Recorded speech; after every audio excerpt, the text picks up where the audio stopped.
சீமான் அவர்கள் வந்து கண்டிக்கிறாரு, மற்றவர்கள் கடந்து போகிறாங்க. ஏன் சொல்லுங்கள்? என்ன காரணம்? திராவிடியன் பார்ட்டிஸ் வந்து இதை ஸ்ட்ராங்காக சொல்ல மாட்டாங்க. அப்படி சொன்னால் அவங்களுக்கு பேக் ஃபயர் ஆகிடும்.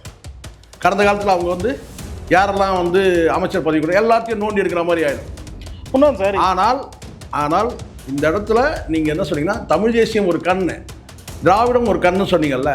அப்போ இந்த இடத்துல வந்து பார்த்தீங்கன்னா இது போன்ற ஒரு முக்கியமான ஒரு பதவிக்கு வந்து நம்ம தமிழ்நாட்டில் அவர் வேற்றுமொழி பேசுகிறவங்களா இருக்கட்டும் சார், ஆனால் இங்கே பிறந்து வளர்ந்த எவ்வளோ பேர் இருப்பாங்க இல்லையா?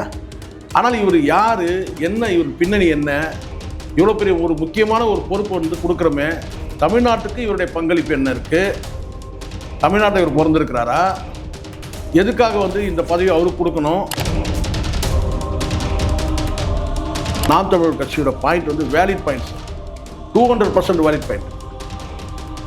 200% கேட்கறது கரெக்டு. இங்கே எவ்வளோ பெரிய பிரச்சனை ஓடி இருக்கும்போது அப்படி இருக்கும்போது நீங்கள் எப்படி வந்து இதில் எப்படி அவர் வந்து பார்த்தீங்கன்னா வந்து இது போன்ற விஷயம் கொண்டு போகும்போது பிரச்சனை அவர் யாருக்கு சாதகமாக செயல்படுவார்?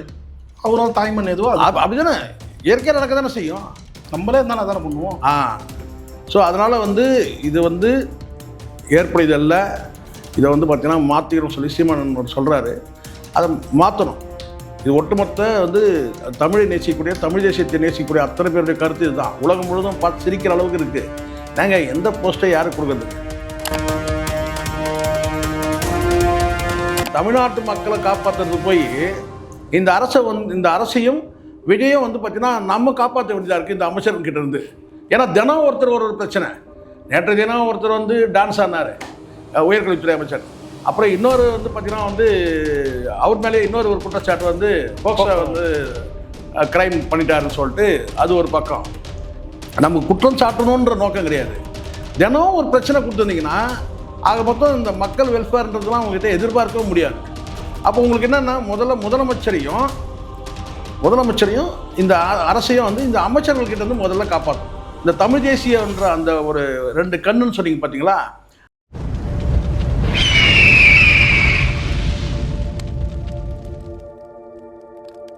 அரசியல் கருத நேயர்களுக்கு வணக்கம். இன்று நம் மோத இணையும் சிறப்பு விருந்தினர் மூத்த பத்திரிகையாளர் சேக்கோரா ஜெய்சங்கர் அவர். வணக்கம். வணக்கம் சார். தமிழ்நாட்டில் டெல்லி பிரதிநிதி எனக்கூடிய சிறப்பு பொறுப்புக்கு வந்து விஜய் அவர்களின் கடைசி படமாக ஜனநாயகன் படத்தை தயாரித்த வெங்கட நாராயணன் வந்து நியமித்ததை குறித்து சீமானவர்கள் கடும் எதிர்ப்பு தெரிவிச்சிருக்காரு. உடனடியாக இதை வந்து நீக்கணும் அப்படின்ற மாதிரி சொல்லியிருக்காரு. தமிழ்நாட்டில் முக்கிய பொறுப்புகளில் தமிழருக்கு இடம் இல்லை அப்படின்றது பலகாலமாக நாம் தமிழர் வந்து சொல்லிட்டு வரக்கூடிய ஒரு விஷயம். மாற்றம்னு வந்திருக்கக்கூடிய தாவகாவும் இப்போ அதை தான் பண்ணுறாங்க அப்படின்னு சொல்லிட்டு குறிப்பிடுறாங்க நாம் தமிழர் கட்சி. எப்படி பார்க்குறீங்க? நியாயமான கோரிக்கை. இதை வந்து விஜய் அவர்கள்கிட்ட வந்து இதை யாருமே எதிர்பார்க்கவே இல்லை. ஏற்கனவே கொள்கை என்னன்னு கேட்டபோது தமிழ் தேசியம் திராவிடமும் சொல்லி பேசினவர் தான், 2 கண்கள்னு பேசினார். ஆனால் முக்கியமான ஒரு பொறுப்பு கொடுக்கும்போது ரொம்ப சென்சிட்டிவான போஸ்ட் இது.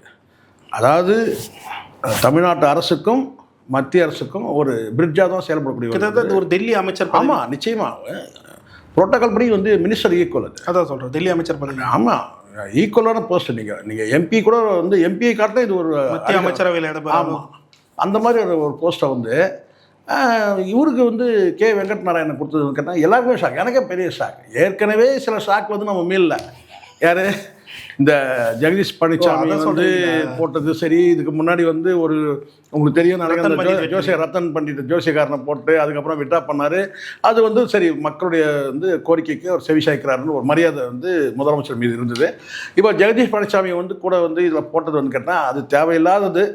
சரி, நீங்கள் அப்படியே கூட வந்து பார்த்தீங்கன்னா அன்ஆர்த்தரைஸ்டாக வச்சுக்க முடியாதுன்றதுக்காக நீங்கள் வந்து ஒரு ஆர்த்தரைஸ்டாக ஒரு போஸ்ட்டை கொடுத்து வச்சுக்கிறீங்கன்னா அப்போ அவர் ஏற்கனவே இந்த அந்த ரூட்ன்ற அந்த அமைப்பு இருக்குல்லையா, அதை மாஃபியான்னு சொல்கிறாங்க இல்லையா, அந்த ரூட் மாஃபியாவில் இவர் வந்து இன்னும் தொடர்ந்து இருந்துகிட்ருக்கிறாரா, இல்லை வந்து இந்த பதவிக்கு வந்த பிறகு அந்த போஸ்ட்டு வேறு யாருக்காவது கொடுத்துட்டாங்களா? இதெல்லாம் இருக்குல்ல சார். ஸோ இதெல்லாம் வந்து ஒரு பக்கம் இதுவே அதிர்ச்சியாக இருக்கும்போது அடுத்தடுத்து இப்போ நமக்கு தெரிஞ்சிச்சு இது இந்த அமைச்சர்கள் தினம் கொடுக்கக்கூடிய அந்த அதிர்ச்சி இருக்குல்ல, இன்றைக்கி என்ன அதிர்ச்சி, நாளைக்கு என்ன அதிர்ச்சின்ற மாதிரி தான் பார்க்குறதா இருக்குது. இவங்க தமிழ்நாட்டு மக்களை காப்பாற்றுறது போய் இந்த அரசையும் விஜயம் வந்து பார்த்தீங்கன்னா நம்ம காப்பாற்ற வேண்டியதாக இருக்குது இந்த அமைச்சர்கிட்ட இருந்து. ஏன்னா தினம் ஒருத்தர் ஒரு பிரச்சனை. நேற்று தினம் ஒருத்தர் வந்து டான்ஸ் ஆனார், உயர்கல்வித்துறை அமைச்சர்.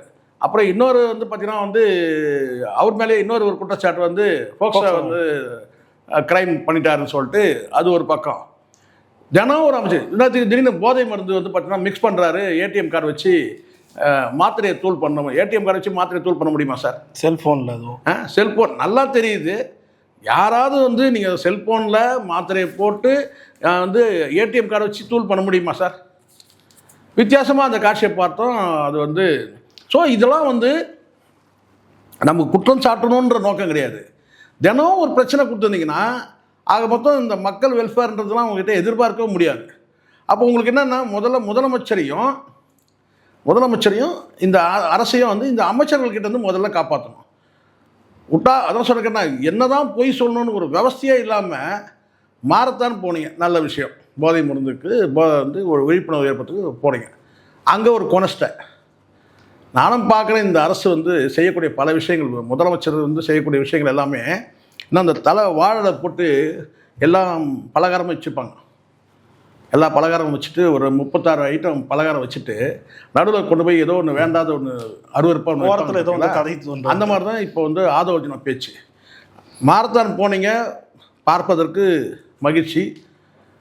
நீங்கள் போதை மருந்தை ஒழிக்கிறதுக்கு மாரத்தான் போனார் சொல்லும்போது அந்த காட்சி உள்ளபடியே வந்து நல்லா இருந்துச்சு. ஒரு யூத் யங்ஸ்டராக இருக்கிற ஒரு அமைச்சர், முதலமைச்சர் வந்து மக்களோடு சேர்ந்து ஓடினார் அப்படின்றதுலாம் நம்ம பார்த்தோம். கடைசியாக முடிக்கும் போது என்ன பண்ணிட்டீங்க? இந்தியாவிலேயே வந்து ஒரு 3 கிலோமீட்டர் ஓடின ஒரே முதலமைச்சர் யாருன்னா அது நம்ம சிஎம் சார். அப்புறம் பார்த்தா அவங்க ஃபேக்ட் செக் எடுத்து போகிறாங்க. உடனே ரெடி ஆகிட்டாங்க. இது ஜம்மு காஷ்மீர் சிஎம் வருஷம் ஓடுறாரு. இது ஜம்மு காஷ்மீரில் வந்து பார்த்தீங்கன்னா 21 கிலோமீட்டர் ஓடினாருன்னு வருஷம் ஓடுறாரு. இப்போ இது தேவையாது? இப்போ புரியுதுல நான் சொன்ன இந்த வாழை இலையில் எல்லாத்தையும் வச்சுட்டு நடுவில் இன்னும் வேண்டாத அந்த மாதிரி தான் வந்து ஆதவர்ஜுனா. ஸோ இப்போ என்ன கேட்டால் வந்து முதல்ல வந்து ஆதவர்ஜுனா கிட்ட இருந்து நம்ம விஜயை காப்பாற்றணும். எனக்கெல்லாம் உள்ளபடி அதான் நான் தோணுது. முதலமைச்சர் விஜய் அவர்களையும் இந்த அரசியல் வந்து இந்த அமைச்சர்கள்கிட்ட இருந்து குறிப்பாக ஆதவர்ஜுனா கிட்ட இருந்து காப்பாற்றணும். இப்போ பாருங்கள் நம்ம நிலைமை எப்படியாச்சு. நம்மளை காப்பாற்றுவார்னு நினச்சோம். அப்போ இந்த சுச்சுவேஷனில் இவ்வளோ சர்ச்சைகள் இருக்கும்போது சரண், இது என்ன சர்ச்சை? நீங்கள் வேறு இப்போது நான் சொல்கிறேன், நீங்கள் அவர் ஜனநாயகன் படம் தயாரிச்சிருக்கலாம், ரிஸ்க் எடுத்துருக்கலாம், லாஸ் ஆகிருக்கலாம். அந்த இழப்பு வந்து பார்த்தீங்கன்னா அவருக்கு வந்து ஈடுகட்டணும்னு சொன்னால் நீங்கள் வேறு எந்த வகையில் வேணால் ஈடுகட்டலாம். ஆனால் ஒரு அரசு பதவி கொடுத்து நீங்கள் ஈடுகட்டுவீங்களா? இன்னொரு படம் கூட ஏற்கனவே கவர்னர், அதை தான் நான் சொல்கிறேன், ஏற்கனவே கவர்னரை போய் சந்திக்க போகும்போது நீங்கள் அழைச்சிட்டு போனதே வந்து இங்கே வந்து ஏற்றுக்கல. அப்போ இந்த இடத்துல நீங்கள் என்ன செய்றீங்கன்னா, இப்போ வந்து இந்த தமிழ் தேசியன்ற அந்த ஒரு 2 கண்ணுன்னு சொன்னீங்க பார்த்தீங்களா, அந்த ஒரு கண்ணு மட்டும்தான், திராவிடம்ன்ற கண்ணு மட்டும்தான் இருக்குது. தமிழ் தேசிய கண் வந்து பார்த்தீங்கன்னா வந்து நீங்கள் மூடியே இருக்கீங்க. கேட்டால் வந்து தமிழ் தாய் வாழ்த்து கேட்டால் அதுக்கு ஒரு விளக்கம் சொன்னீங்க.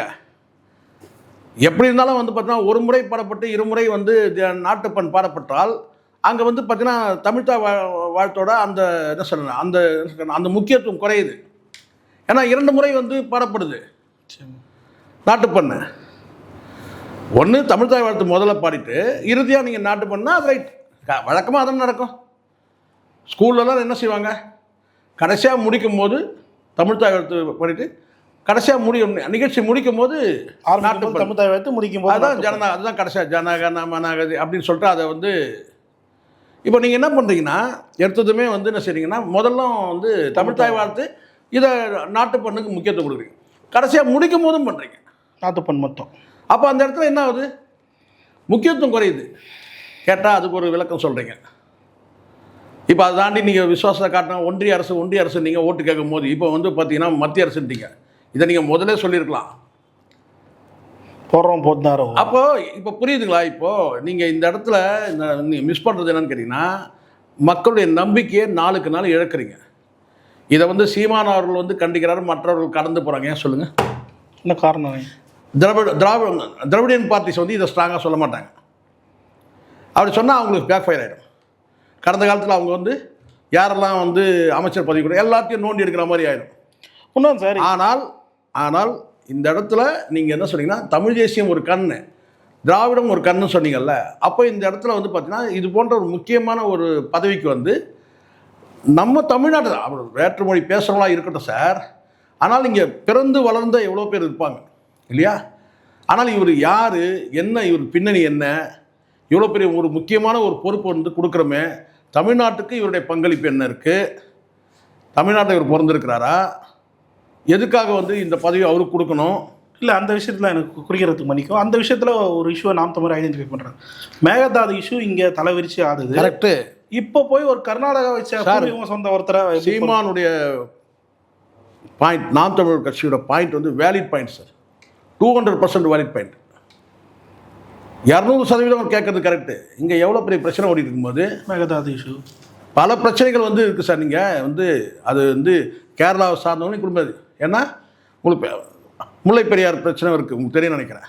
அது மாதிரி வந்து பார்த்திங்கன்னா ஒவ்வொரு வந்து பார்த்திங்கன்னா ஸ்டேட்டுக்கும் வந்து நமக்கு வந்து சென்சிட்டிவான பிரச்சனைகள் இருக்குது.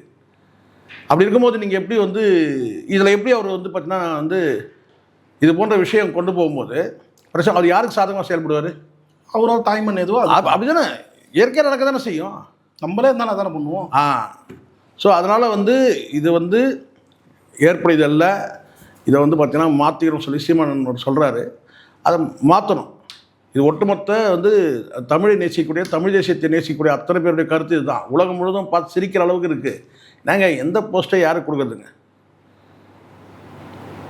நேரடியாக வந்து பார்த்திங்கன்னா வந்து அவர் வந்து கர்நாடகத்தில் வந்து பார்த்திங்கன்னா பிறந்து தயாரிப்பாளர் அவங்க முழுக்க முழுக்க அந்த ஜனநாயகன் படம் எடுக்கும்போது அவருடைய ஃபுல் டீட்டெயில் எடுத்து போட்டாங்க. இந்த முக்கியமான ஒரு சென்சிட்டிவான போஸ்ட்டில் கொடுக்கும்போது யாருக்கு கொடுக்கணும்? ஆள் இல்லையா சொல்லுங்க. ஆளாக இல்லை. எவ்வளோ பேர் கட்சியில் இருக்கிறவங்க இன்னும் நீங்கள் இவங்களுக்கு தான் அது கேட்டால் எவ்வளோ இளைஞர்கள் இருக்கிறாங்க சார், எவ்வளோ பேருக்கு கொடுங்க. இது போன்ற வந்து பார்த்தீங்கன்னா வந்து ஒரு ஹையர் போஸ்ட்டில் வந்து நீங்கள் யாரை கொண்டு போய் கொடுக்குறீங்க? அதில் என்ன அவருக்கு அனுபவம் இருக்குது நான் கேட்குறேன். ஏதாவது அனுபவம் இருக்கா? ஏற்கனவே இங்கே அனுபவம் இல்லாதவங்க தான் நீங்கள் வந்து இங்கே எல்லாருமே இருக்கிறாங்க. அப்போது இது போன்ற வந்து பார்த்திங்கன்னா மத்திய அரசுக்கும் மாநில அரசுக்கும் வந்து ஒரு பாலமாக இருக்கக்கூடிய ஒரு அதிகாரி அவர் வந்து கர்நாடக சார்ந்தவரை போகிறீங்கன்னு சொன்னால் உங்களுக்கு என்ன பார்வை இருக்குதுன்னு கேட்குறேன் நான். உங்களுக்கு என்ன பார்வை இருக்குது? தமிழ் தேசியத்தை பற்றி நீங்கள் பேச முடியுமா? உச்சரிக்க முடியுமா நீங்கள்? இப்போ ஒவ்வொரு அதிகாரியும் நீங்கள் நியமனம் பண்ணும் போதெல்லாம் நம்ம வந்து இதுக்கு ஒரு இன்ஸ்ட்ரக்ஷன் கொடுக்க முடியுமா? இவங்களை ஏன் போட்டீங்க, அவங்கள ஏன் போட்டீங்க? அது அப்போ நீங்கள் அந்த அளவுக்கு நீங்கள் நடந்துக்கணும்ல. இது மாதிரி ஒரு முக்கியமான ஒரு பதவி கொடுக்கும்போது ஏற்கனவே அனுபவம் நிறைந்தவங்க எவ்வளோ பேர் இருப்பாங்க, இன்னும் மாற்று கட்சியிலேருந்து பல பேர் உள்ளே வந்திருக்கிறாங்களே, அவங்கள பதவியில் போடுங்க. முன்னாள் அமைச்சர்களே எவ்வளோ பேர் வந்திருக்கிறாங்களே, யாராவது கொடுத்துட்டு போங்க. கேட்க மாட்டோம். இது வந்து கர்நாடகாவிலேருந்து பார்த்தீங்கன்னா ஒருத்தர் போடும்போது அப்போ இந்த சீமானை எழுப்பக்கூடிய அந்த டெக்னிக்கல் வேலிட் பாயிண்ட் சார். அது அவர் நிலைப்பாடு எப்படி எடுப்பார்? எப்படி நமக்கு ஸ்டேட் தமிழோட நலன் சார்ந்து எப்படி எடுப்பார், முடிவு எடுப்பார்? வன்மையாக கண்டிக்கிறது. ஆனால் சார், நாம் தமிழர் கட்சி திருப்பி வைக்கக்கூடிய குற்றச்சாட்டு அனைத்து முக்கிய பதவிகள்லையும் பிறமுடையாளர்களை விஜய் அவர்கள் போடுறாரு அப்படின்னு கூடிய ஒரு விஷயம் தான். இல்லை, தொடர்ந்து நம்மளும் அதை பார்க்குறோம். கூர்ந்து கவனிக்கிறோம். அது வந்து அவர் சொல்லக்கூடிய குற்றச்சாட்டு வந்து புறந்தள்ள முடியாது. ஏன்னா அவ்வளோ வந்து அதிகாரி இவங்க நியமனம் பண்ணக்கூடிய அத்தனை பேரும் பார்த்திங்கன்னா எப்படி பார்த்தாலும் வந்து ஒன்று அதாவது தமிழ்நாட்டை சார்ந்தவங்க இருக்க மாட்டாங்க, அல்லது வந்து தமிழராக இருக்க மாட்டாங்க. ஒன்று தமிழராக இருக்கணும், அல்லது வந்து தமிழ்நாட்டை சார்ந்தவர் இருக்கணும். ரெண்டுமே கிடையாது. நீங்கள் பிற மொழி பேசுகிறவங்க கூட தமிழ்நாட்டை சார்ந்தவந்தாலும் பரவாயில்ல. சில பேர் அதை நீங்கள் முட்டு சமாளிச்சிக்கலாம். இது சிஎம்மாவே சில பேர் இருந்திருக்காங்க. அப்படிதான் இருக்குது. அதெல்லாம் நம்ம அதுதான் இங்கே பிரச்சனையாக இங்கே. அதனால தான் தமிழ் தேசியம் இந்த நேசிக்கிறவங்க அத்தனை பேருக்கும் சிக்கலாக தானே. எத்தனை ஆண்டு காலம் நீங்கள் வந்து ஆண்டுட்டீங்க. மற்ற ஸ்டேட் அது நடக்குமா? வாய்ப்பே இல்லை. ஒரு கவுன்சிலர் ஆக முடியுமா?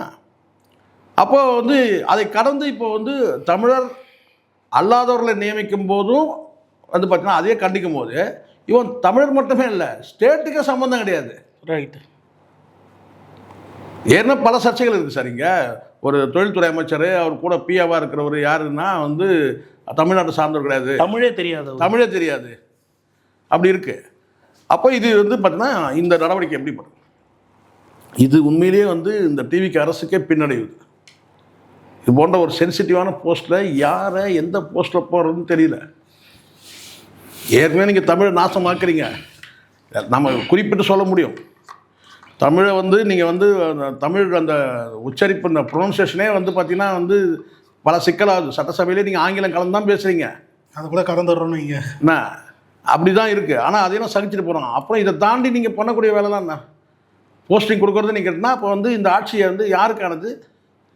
அப்போ இந்த இடத்துல வந்து தமிழ் தேசியம் வந்து முக்கியத்துவம் பெறுது. நீங்கள் புறக்கணிக்கிறது மூலமாக தமிழையும் வந்து பார்த்தீங்கன்னா வந்து அந்த தமிழர்களுடைய உரிமையும் நீங்கள் வந்து புறக்கணிக்கும் போது, தமிழையும் தமிழர்களுடைய உரிமையும் புறக்கணிக்கும் போது, தமிழ் தேசிய கட்டாயம் தேவைன்றது இங்கே வந்து மக்களிடம் மக்கள்கிட்ட வந்து பார்த்தீங்கன்னா அந்த அவேர்னஸ் கிரியேட் ஆகுது, இயற்கையாகவே வருது. இது யாரும் பிரச்சாரம் பண்ண வேண்டியதில்லை. ஏன்னா உங்களுடைய கடந்த கால அத்தனை செயல்களும் நான் சொல்கிறேன். இந்த லேட்டஸ்ட் இந்த கே வெங்கட் நாராயணா வந்து தமிழ்நாட்டோட பிரதிநிதியாக போனதன் மூலமாக, ஏற்கனவே தமிழை புறக்கணித்ததன் மூலமாக, தமிழ் தாய் வாழ்த்து போடுறது இப்போ தெளிவாக தெரியுது. இங்கே வந்து அவசியம் வந்து தமிழ் தேசியம்ன்ற அந்த கோரிக்கைகளை முழங்கக்கூடிய நாம் தமிழர் கட்சி, தமிழ் தேசியம் சித்தாந்தத்தை முழங்கக்கூடிய நாம் தமிழர் கட்சி கட்டாயம் தேவைன்னு தெரியும். புரியுது. இப்போது நேற்று இந்த விஷயத்துக்கு எதிராக சீமான் அவ்வளோ ஒரு கருத்தை வெளியிட்டாரு. அதை பல்வேறு செய்தி நிறுவனங்களும் வெளியிட்டாங்க. மக்களோட கருத்து இதில் என்னவா இருக்குன்னு சொல்லிட்டு அந்த கமெண்ட் செக்ஷன் ஓப்பன் பண்ணும்போது டிவிக்கோட விர்ச்சுவல் வாரியர்ஸ் பல பேர் கமெண்ட் பண்ணியிருந்ததை பார்க்க முடியுது. நாங்கள் ஆட்சியில் இருக்கோம், நாங்கள் என்ன வேணால் பண்ணுவோம் அப்படின்னக்கூடிய ஒரு விஷயத்த வந்து சொல்கிறாங்க. எனக்கு என்ன கேள்வினா, தமிழர்கள் உரிமை பறிக்கப்படும் போது அந்த விஷயம் எந்த அளவுக்கு ஒரு பாதிப்பை உண்டாக்குதுன்ற அந்த இதெல்லாம் நீங்கள் ஒரு 10 விர்ச்சுவல் வாரியர்ஸ் இல்லை ஒரு 100 பேர் இல்லை ஒரு 1000 பேர் வந்து கூலிக்கு மாரடிக்கிறவங்க சொல்கிறத வச்சுலாம் நம்ம வந்து அதை வந்து ஒரு பொருட்படுத்தவே முடியாது. இதெல்லாம் திட்டமிட்டு வந்து இந்த டேமேஜ் கண்ட்ரோல்னு ஒன்று பண்ணுறாங்க. இந்த டேமேஜ் கண்ட்ரோலுக்காக ஒரு 100 பேர் ஐடியா உருவாக்கி வச்சுட்டு இது மாதிரி செய்கிறதுன்றது வந்து இது காலங்காலமாக நடக்குது. அது குறிப்பாக அந்த டிவிக்கு வந்து பிறகு பண்ணால் அதை மிகையாக செய்கிறாங்க. ஆனால் அது ஒட்டுமொத்த மக்கள் கருத்து அது கிடையாது. இது மாதிரி விஷயம் வரும்போதுக்குன்னா இணையத்தில் வந்து இப்படி செய்திகளை வெளியிடுறதுக்கு அதுக்கு தான் இருக்கிறாங்களே இன்ஸ்டா பிரபலங்கள், அவங்கள வச்சு பயன்படுத்தி போடுறது தான். ஒரு ஃபேக்காக ஒரு 10 ஐடியா ரெடி பண்ணி ஒரு 100 ஐடியா ரெடி பண்ணி கெட்ட வார்த்தையில் திட்டுறது, இல்லை வந்து பார்த்திங்கன்னா இது முட்டு கொடுக்குறது, இதெல்லாம் நடக்குது.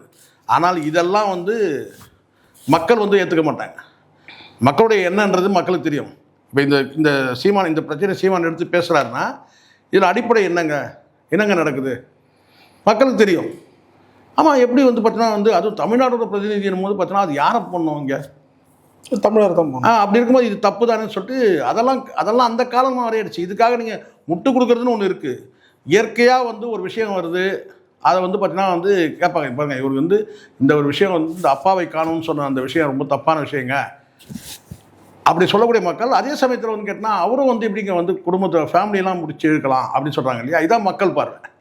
இங்கே இருக்கிற ஒரு கும்பல் வந்து பார்த்திங்கன்னா என்ன உணவு பண்ணுது, அட என்னங்க சரணுங்க, ஒரு கண்டக்டர் தோல் மேலே கை போடுறாரு விஜய் வந்து பஸ்ஸில் ஏறிட்டு, அந்த கண்டக்டர் இடத்துல வந்து பார்த்தீங்கன்னா வந்து ரஜினிகாந்தை கொண்டு வந்து கண்டக்டர் வேஷத்தில் இருக்கிற மாதிரி அந்த இதில் இருக்கிற மாதிரி கொண்டு வந்து இணையத்தையும் டெக்னாலஜியும் எப்படிலாம் கேவலப்படுத்துகிறான்னு பாருங்கள். அதுக்காக ஒன்று கண்டக்டர்ன்றது கேவலம்னு சொல்லலை. ஆனால் அவர் வந்து ரஜினிகாந்த் தோல் மீது வந்து அவர் கண்டக்டர் மாதிரியும் அவர் தோல் மேலே வந்து இவர் கை வச்சிருக்கிற மாதிரி போட்டு அதை சிலாகிக்கிறான். எவ்வளோ மட்டமான ஒரு ரசனை, கேவலமான ரசனை. ஒரு ஒரிஜினல் கண்டக்டர் எடுத்துட்டு ரஜினிகாந்தை கொண்டு வந்து போட்டு ஒரிஜினல் கண்டக்டர்னு போடுறான். அப்போ எப்படிப்பட்ட கேவலமான ஒரு மட்டமான சிந்தனை இருக்குன்னு பாருங்கள். இதில் இப்போது எனக்கு என்ன கேள்வினா சார், இப்போது தாவேக்கா அரசு முதல் முறை அந்த தப்பை செய்யும் போதே இவ்வளோ எதிர்ப்புகள் வந்தது. ரத்தன் பண்டித் வெற்றிவேலை வந்து போடும்போதே. ஆனால் அவ்வளோ பெரிய இஷ்யூ ஆகும் திருப்பி அதே தவறுகளை வந்து பண்ணிட்டு இருக்காங்க. நம்ம இல்லை அது என்ன தெரியுமா, கரெக்டாக கேட்டீங்க. இதுதான் நீங்கள் வந்து ஒரு ரஜினிகாந்த் அவர்கள் சொன்ன வார்த்தையை கவனிங்க. யாரும் எதிர்பார்க்கல, நானே எதிர்பார்க்கல. நம்மளை பிடிக்கலைன்னா நாம் எது செய்தாலும் பிடிக்காது அப்படின்னு சொன்னவர், நம்மளை பிடிச்சிருச்சுன்னா எது செய்தாலும் பிடிக்கும் அப்படின்னு சொல்லுவாருன்னு எதிர்பார்க்கும் போது ஒரு ட்விஸ்ட் வச்சார். கவனிச்சிங்களா நீங்கள்? என்ன நம்மளை பிடிக்கலைன்னா நம்ம எது செஞ்சாலும் பிடிக்காது, நம்மளை பிடிச்சிருச்சுன்னா நாம் எது செய்தாலும் பிடிக்கணும்னு நினச்சா அது முட்டாள்தானே. அங்கே தான் இருக்குது பாயிண்ட். அதுக்கு பர்ஃபெக்டாக அடிச்ச நொறுக்கிட்டார், அந்த ஒரு லைனில் முடிச்சிட்டாரு.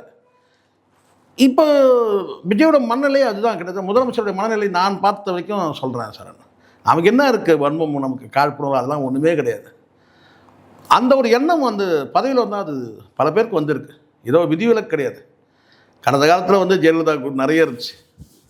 நாம் நினைக்கிறது தான், நாம் சொல்கிறது தான், நாம் அதிகாரத்தில் இருக்கிறோம், நாம் சொல்கிறோம், இவங்க எப்படி நமக்கு டைரக்ஷன் கொடுக்கலாம், இவங்க எப்படி அதை சொல்லலாம், இவங்க அப்படி இருந்துச்சு. ஜெயலலிதாவுக்கு இருந்துச்சு அந்த எண்ணம், கலைஞருக்கும் இருந்துச்சு. என்ன அந்த ஜனநாயகவாதியில்ன்றது பர்சன்டேஜ் டிஃப்ரென்ஸு.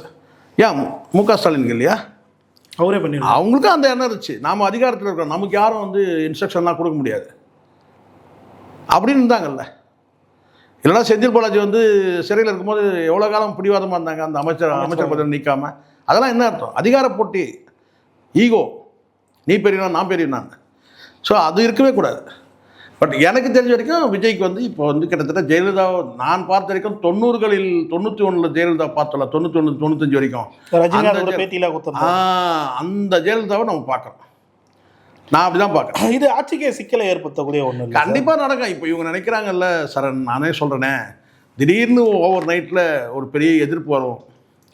அப்படி தானே இருந்தாங்க. இப்போ நீங்கள் இதுக்கு சொல்கிறீங்க, நீங்கள் ஸ்ரீலங்காவில் வந்து ராஜபக்ஷ இருந்தால் அவனுக்கு கூட வந்து பார்த்தீங்கன்னா அவங்க அண்ணன் தம்பி புள்ள லொட்டு எல்லாமே இருந்தான்ல, எல்லா பக்ஷம் வந்தான்ல. ராஜபக்ஷவில் வந்து மகிந்தா ராஜபக்ஷ பண்ணுற எத்தனை ராஜபக்ஷ இருந்தானுங்க.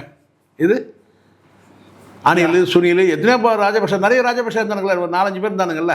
சொந்த பந்தம் பத்தாத்துக்கு வந்து பார்த்தீங்கன்னா குட்டி ராஜபக்ஷ இப்படிலாம் இருந்தானுங்கல்ல. சில பேர் அப்பான்னு சொல்லிட்டு கூட.